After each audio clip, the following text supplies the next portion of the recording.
शाळेतल्या मुलांनी आणि त्यांच्या आई-वडिलांनी छत्रपती शिवाजी महाराज समजून घेतले पाहिजे.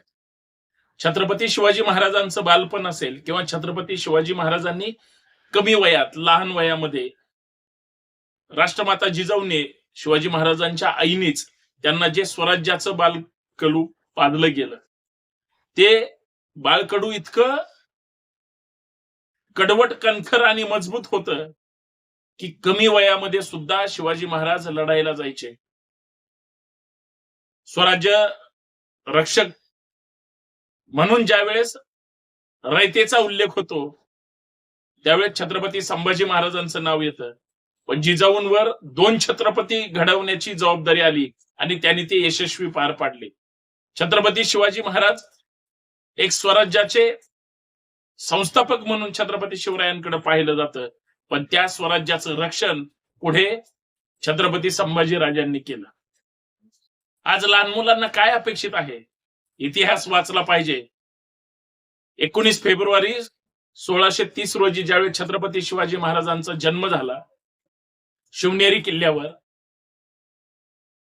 आणि स्वराज्यामध्ये इथल्या समाज व्यवस्थेमध्ये छत्रपती शिवरायांचा जय जयकार झाला.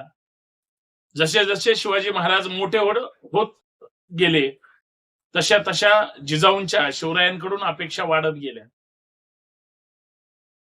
ज्यावेळेस ते पुण्यामध्ये आले किंवा लाल महालामध्ये असतील किंवा छत्रपती शिवाजी महाराजांनी भोरवेल्ल्यामध्ये इथल्या मावळ भूमीत ज्या मावळ्यांनी 18 पगड जातीच्या मावळ्यांनी, कुठल्याही जाती धर्माचा असू द्या, शिवरायांचा मावळा म्हणून माझं सर्वस्व म्हणजे शिवाजी ह्या शब्दाला अनुसरून शिवाजी महाराजांनी सगळ्या सवंगड्याला गोळा केलं. काहीच नव्हतं सोबत. वीरबाजी पासलकर असतील, स्वराज्याचं शिक्षण जसं जिजाऊ द्यायच्या, जसं मार्गदर्शन करायच्या, खऱ्या मार्गदर्शक गुरु म्हणजे राष्ट्रमाता जिजाऊ. परंतु तलवारबाजी असेल, या सगळ्यांचं शिक्षण जिजाऊने देत असताना मैदानामध्ये जाऊन घोडदळ असेल, घोडीस्वारी असेल किंवा छोट्या मोठ्या गोष्टी त्या वीरबाजी पासलकरांनी चांगल्या पद्धतीने समजून सांगितलं. छत्रपती शिवरायांचा इतिहास हा समजून घेणं आणि प्रत्यक्षात गड किल्ल्यांमध्ये जाऊन पाहणं हे फार गरजेचं आहे. आज पायऱ्या जरी उतरत असेल तरी आमची आई म्हणती, बाळा सावकाश चाल, नाही तर घसरून पडशील. पण राजगड असेल, रायगड असेल, शिवनेरी असेल, कुठलाही किल्ला घ्या, प्रतापगडाच्या पायथ्यापासून ते सिंधुदुर्ग असेल, तुम्ही ज्या ज्या ठिकाणी जाल, ज्या ज्या ठिकाणी या सगळ्या किल्ल्यांचा इतिहास समजून घ्याल, किंवा आई वडिलांना मी विनंती करेल की आपल्या मुलाचा वाढदिवस जर तुम्हाला एखाद्या गडावर करता आला, तुम्हाला आपल्या मुलांचा किंवा तुमचा वाढदिवस एखाद्या गड किल्ल्यावर जाऊन तिथली माती मस्तकी लावून स्वराज्याची शपथ घेऊन मी छत्रपती शिवरायांसारखं, मी छत्रपती संभाजी राजांसारखं, मी स्वराज्य संकल्पक शहाजी राजांसारखं, मी राष्ट्रमाता जिजाऊंसारखं या इथल्या महाराष्ट्राच्या मातीसाठी इतकं प्रामाणिक राहील की माझ्या सोबत असणाऱ्या प्रत्येक माझ्या सहकार्याला त्याच पद्धतीनं सन्मानाची वागणूक देईल आणि माझ्या राज्याच्या, देशाच्या हितासाठी मी अविरत चांगलं काम करेन. मुलांना का गरज आहे इतिहासाची? आज मुलं आमची मोबाईलमध्ये अडकलीत. आज मुलांना शिवरायांचा इतिहास माहित नाही, शिवरायांचे सहकारी माहित नाहीत. किती सैन्य होतं शिवरायांचं? फक्त हिंदूच होते का शिवाजी महाराजांसोबत? मुस्लिम सुद्धा होते. मग ते किती होते? मुस्लिमांकडे जबाबदारी काय? हिंदूंकडे जबाबदारी काय? छत्रपती शिवाजी महाराजांचे अंगरक्षक कोण होते? अंगरक्षक किती महत्वाचा असतो? इंदिरा गांधींना जाऊन विचारलं पाहिजे. शिवाजी महाराजांच्या तोफखान्याचा प्रमुख कोण होता? शिवाजी महाराजांचं जे काही सगळं घोडदळ किंवा सगळं सैन्याला सांभाळणारे, त्यांच्यासोबत काम करणारे कोण कोण होते? शिवाजी महाराजांसारखा दिसणारा मावळा वेळ प्रसंगी स्वतःचे प्राण देऊन त्या ठिकाणी धारातीर्थी पडला. होते जिवाजी म्हणून वाचले शिवाजी, हे सांगणारा इतिहास आज आम्ही कशा पद्धतीने समजून घेतोय? मुळात शिवरायांचा इतिहास इतका कमी शब्दामध्ये मांडला जातोय, शिवरायांचा इतिहास कमी शब्दात सांगितला जातोय एवढंच नाही, शिवरायांचा इतिहास चुकीच्या पद्धतीनं पण मांडला जातोय, हे सुद्धा आम्ही तपासणं गरजेचं आहे. जर छत्रपती शिवाजी महाराजांच्या गुरु त्यांच्या स्वतः आई असतील, तर मग नागडे उडे माणसं त्यांना गुरु म्हणून का सांगितले जातात, याचा सुद्धा धार्मिक विचारधारेतून विचार केला पाहिजे. सावधान म्हणलं की जो आपल्या लग्न मंडपातून पळून गेला, तो कधी कुणाचा कसा काय गुरु असू शकतो. आणि दुसरी गोष्ट, जर एखादा व्यक्ती किंवा दोघांची कधीच भेटच झालेली नसेल, तर मग मार्गदर्शन केलं कधी आणि गुरु झाले कधी, ह्या सगळ्या गोष्टीचा जर बारकाईनं विचार केला तर एक गोष्ट लक्षात येते, एक गोष्ट समजून घेतली पाहिजे की आमचा इतिहास घडवला मावळ्यांनी, पण तो लिहिला नाही. लिहिला मनुवादी कावळ्यांनी, तो सोयीचा लिहिला. सोयीचा इतिहास लिहिला म्हणून इतिहासाचं भांडवल केलं गेलं आणि इतिहास हा चुकीच्या पद्धतीनं मांडला गेला. आता वेळ आलीये त्या छत्रपती शिवरायांच्या मावळ्यांची. अंधार होत चाललाय, आता दिवा पाहिजे या देशाला, जिजाऊंचा शिवा पाहिजे. किती झाले मर्द मराठे मावळे, म्हणजे त्या बामणांचे भक्त, आणि मराठ्यांच्या तलवारीवर मराठ्यांचंच रक्त. थांबा, पुन्हा एकदा पेटलेल्या मावळ्यांचा थवा पाहिजे आणि या देशाला जिजाऊंचा शिवा पाहिजे.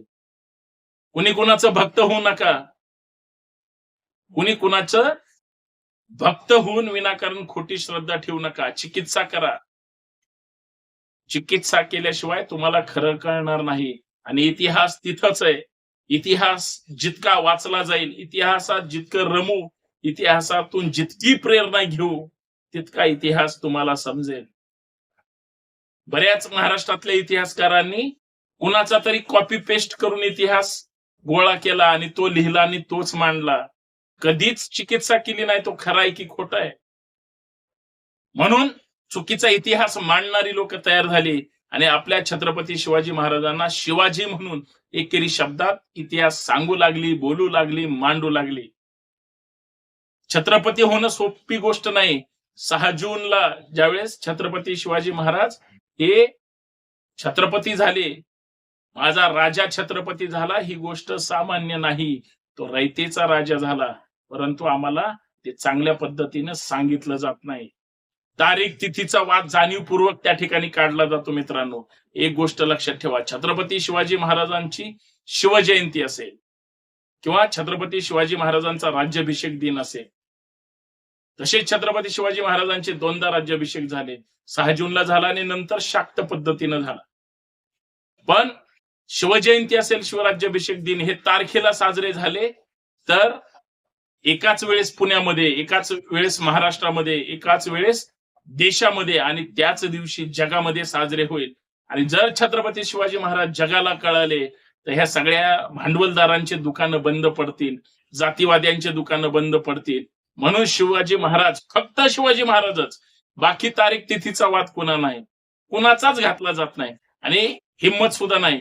छत्रपती शिवाजी महाराजांचे मावळे फक्त पाहतात, बघतात आणि गप्प बसतात. शिवरायांची एवढी बदनामी होते, कुणाला राग येत नाही. ते म्हणतात करायला नव्हती पाहिजे होती, अशा पद्धतीनं भूमिका मांडतात. त्यापेक्षा शिवजयंती 19 फेब्रुवारीला झाली पाहिजे. आता तारखेचाच आग्रह धरला पाहिजे. तिथीचं विनाकारण हे करून शिवाजी महाराज विनाकारण वेगळे केले जातात. तशीच परिस्थिती संभाजी महाराजांची. 14 मेला छत्रपती संभाजी महाराजांची जयंती असताना सुद्धा जाणीवपूर्वक तारीख तिथीचा, जिजाऊंच्या जयंतीला जाणीवपूर्वक तारीख तिथीचा ही काही मनुवादी मंडळी घाट घालते. या सगळ्यांना पर्याय देणं गरजेचं आहे आणि खरा इतिहास समजून घेणं गरजेचं आहे. ज्या दिवशी छत्रपती शिवाजी महाराज तुम्ही डोक्यावर घेत असताना, ज्या दिवशी डोक्यात घ्याल, त्या दिवशी छत्रपती शिवाजी महाराज कळतील. आणि छत्रपती शिवाजी महाराज कळाले तर जाती धर्माच्या उतरंडी बाजूला पडून रयतेचे राजे म्हणून महाराज कळतील आणि रयतेचे तुम्ही सुद्धा एक रयत म्हणून, प्रजा म्हणून तुमच्याकडे पाहिलं जाईल. आणि मग त्यावेळेस तुम्ही ताकदीनं म्हणाल, कुळवाडी कुळभूषण बहुजन प्रतिपालक छत्रपती शिवाजी महाराज की जय. हा जयघोष तुम्हाला आम्हाला करावा लागेल, केला पाहिजे, तरच शिवराय कळतील. शिवाजी महाराजांची जी काही यशोगाथा आहे ती आपल्याला टप्प्याटप्प्याने पाहत असताना शिवाजी महाराजांची जयंती सुद्धा महात्मा फुलेंनी रायगडावर समाधी शोधून परत पुण्यात आल्यानंतर हिराबागेमध्ये पहिली शिवजयंती, देशातली पहिली शिवजयंती ही महात्मा फुलेंनी साजरी केली. हा इतिहास आहे, ही नोंद आहे, ती कोणीही सांगत नाही.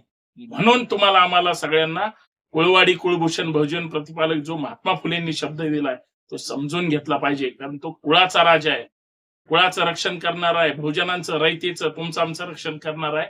म्हणून परत एकदा म्हणूया, कुळवाडी कुळभूषण बहुजन प्रतिपालक छत्रपती शिवाजी महाराज की जय. हे जिवंत माणसाच्या तोंडातून आपोआप निघेल. अरे झोपेचं सोंग घेतलेल्या माणसाच्या तोंडातून निघेल. मेलेला माणूस सुद्धा परत एकदा जिवंत होईल आणि म्हणेल छत्रपती शिवाजी महाराज की जय.